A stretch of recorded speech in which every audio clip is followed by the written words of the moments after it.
ഈ ഞാൻ ചോദിക്കുന്നത് ലീഗുമായി ബന്ധപ്പെട്ട ഒരു വിഷയത്തിൽ നിങ്ങൾ ഈ ലീഗിനെതിരായിട്ട് എന്താണ് ഈ INL കൊണ്ടുവരുന്നത്?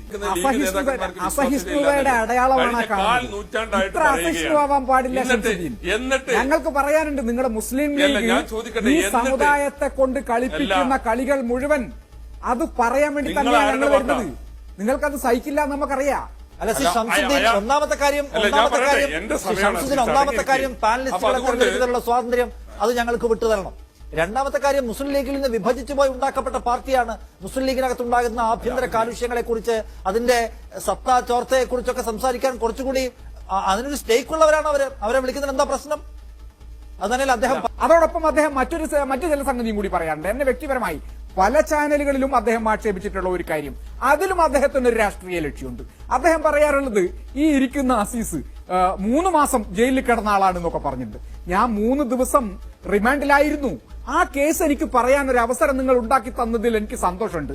ശംസുദ്ദീൻ സാഹിബേ, നിങ്ങളുടെ നേതാവ് കുഞ്ഞാലിക്കുട്ടി ഉണ്ടല്ലോ, PK കുഞ്ഞാലിക്കുട്ടി, അദ്ദേഹത്തിനെതിരായി ice cream parlour sex racket case കത്തി നിന്ന കാലം, ആ കാലത്ത് കോഴിക്കോട് 4-ാം ഗേറ്റിന് സമീപത്ത് 2 പെൺകുട്ടികൾ റെയിൽവേ ട്രാക്കിൽ ആത്മഹത്യ ചെയ്യപ്പെട്ടതുമായി ബന്ധപ്പെട്ടുകൊണ്ട് ഞാൻ എടുത്ത തെളിവുകളുടെയും രേഖകളുടെയും അടിസ്ഥാനത്തിൽ ഞാൻ ആ കേസിൽ കുഞ്ഞാലിക്കുട്ടിക്ക് പങ്കുണ്ട് എന്ന് പറഞ്ഞുകൊണ്ട് ഒരു പരാതി കൊടുത്തു കോഴിക്കോട് 4-ാം കോടതിയിൽ.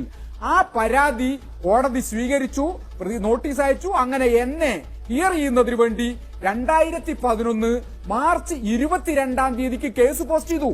അങ്ങനെ ഹിയറിംഗിലൂടെ എന്റെ വാദങ്ങൾ പുറത്തു വരുന്നതോടുകൂടി ഏപ്രിൽ മാസത്തിൽ തെരഞ്ഞെടുപ്പ് നടക്കുകയാണ്. ആ തെരഞ്ഞെടുപ്പിന് തൊട്ടു മുമ്പാണ് എന്നെ ഹിയർ ചെയ്യാൻ വേണ്ടി കോടതി വെച്ചത്. ആ ഹിയറിംഗ് നടക്കുന്നതിലൂടെ കേരളത്തിലെ അന്തരീക്ഷത്തിൽ ഈ കേസ് വലിയ തോതിൽ ചർച്ച ചെയ്യപ്പെടും. അങ്ങനെ ചർച്ച ചെയ്യപ്പെടും എന്ന സാഹചര്യം വന്നപ്പോ തൊട്ടു തലേ ദിവസം മാർച്ച് 21-ാം തീയതി എന്നെ അറസ്റ്റ് ചെയ്തു. അറസ്റ്റ് ചെയ്യാൻ പറഞ്ഞ കാരണം എന്താ? എന്തോ വ്യാജരേഖ ഉണ്ടാക്കി എന്ന് പറഞ്ഞുകൊണ്ട് അറസ്റ്റ് ചെയ്തത്. ആ അറസ്റ്റ് കഴിഞ്ഞു. എന്നെ കണ്ണൂരിൽ കൊണ്ടുപോയി അവിടെ പോലീസ് കസ്റ്റഡിയിൽ വെച്ചു. 22-ാം തീയതി കോടതി സമയം അവസാനിച്ചു. 5 മണിക്ക് ശേഷം എന്നെ മജിസ്ട്രേറ്റിന്റെ ചേംബറിൽ ഹാജരാക്കി. മജിസ്ട്രേറ്റ് 14 ദിവസത്തേക്ക് റിമാൻഡ് ചെയ്തു. 3-ാമത്തെ ദിവസം എനിക്ക് ജാമ്യം കിട്ടി. ആ കേസ് അത് ഇത് ഇപ്പൊ ഷംസുദ്ദീൻ എന്തിനാ പറയുന്നറിയോ? ഷംസുദ്ദീൻ ഇത് പറയുന്നത് കുഞ്ഞാലിക്കുട്ടിയുടെ ഐസ്ക്രീം കേസ് ഒന്നുകൂടി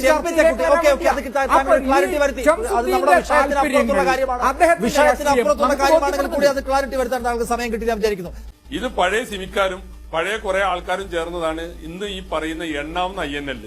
അത് തന്നെ സേട്ട് സാഹിബ് സൗദത്തിന്റെ പേരിൽ പണം പിരിച്ചതിൽ 2ആയി പിരിഞ്ഞുപോയി. ഒരു വിഭാഗപ്പത ഈ സമീപകാലത്ത് ഇനി എനിക്ക് അവസരം ഇദ്ദേഹം സ്ഥിരമായി പറഞ്ഞുകൊണ്ടിരിക്കുന്ന 2 പ്രധാനപ്പെട്ട അതുകൊണ്ട് അവതാരകനോട് അപ്പൊ അവതാരകനോട് ഞാൻ പറയാനുള്ളത്, അങ്ങനെ ലീഗിന് ബദലായിട്ട് വിളിക്കാവുന്ന ഒരു കൂട്ടരല്ല ഇവര് എന്നും കൂടി പറയാം. അബ്ദുൽ അസീസ്, നിങ്ങൾക്ക് ഈ പറയുന്ന മുസ്ലിം ലീഗ് എന്ന് പറയുന്ന വലിയ പാർട്ടിയോട്, കേരളത്തിൽ ഒന്നുമേ അല്ലാത്ത പാർട്ടിയായ നിങ്ങൾക്ക് അസൂയയാണ്, കൊതിക്കറിവാണ്. അവരെ തകർക്കാൻ നിങ്ങൾ വ്യാജമായ കാര്യങ്ങൾ പറയുകയാണ്. നിങ്ങൾ അവർക്കെതിരായ ചർച്ചയിൽ പോലും വിളിക്കരുതെന്നാണ് ശ്രീ ഷംസുദ്ദീൻ പറയുന്നത്. അത് എനിക്ക് സഹതാപം മാത്രമേ ഷംസുദ്ദീനോടുള്ളൂ. സിമിയെ കുറിച്ച് പറഞ്ഞാൽ ഷംസുദ്ദീൻ സാഹിബെ, ഇന്ത്യൻ യൂണിയൻ മുസ്ലിം ലീഗ് രാജ്യസഭാംഗമാക്കിയ, അസംബ്ലി അംഗമാക്കിയ, മുസ്ലിം ലീഗിന്റെ മുഖമായി ഒരു കാലത്ത് അവതരിപ്പിച്ച അബ്ദുസമദ് സമദാനിയെ കുറിച്ചൊന്നും ഞാൻ പറയേണ്ടതില്ല.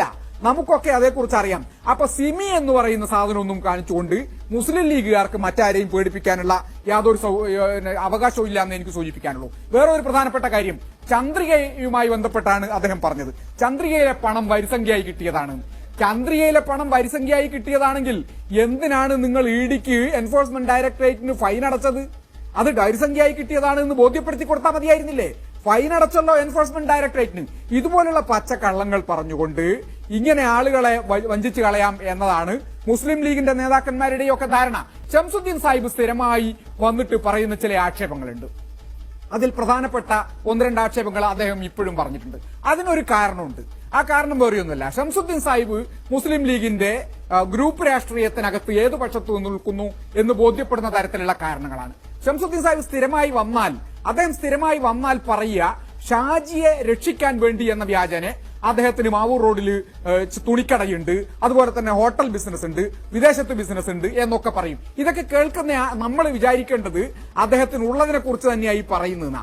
അദ്ദേഹത്തിന് ഇതൊക്കെ അന്യായമായ സമ്പാദ്യമാണ് എന്നും അത് ജനങ്ങളെ ബോധ്യപ്പെടുത്താനാണ് അദ്ദേഹത്തിന് അനുകൂലമായി എന്ന വ്യാജേന ഞാനിവിടെ വന്നിരിക്കുന്നത് എന്നുമാണ് ഷംസുദ്ദീന്റെ അകത്തുള്ള കാര്യം.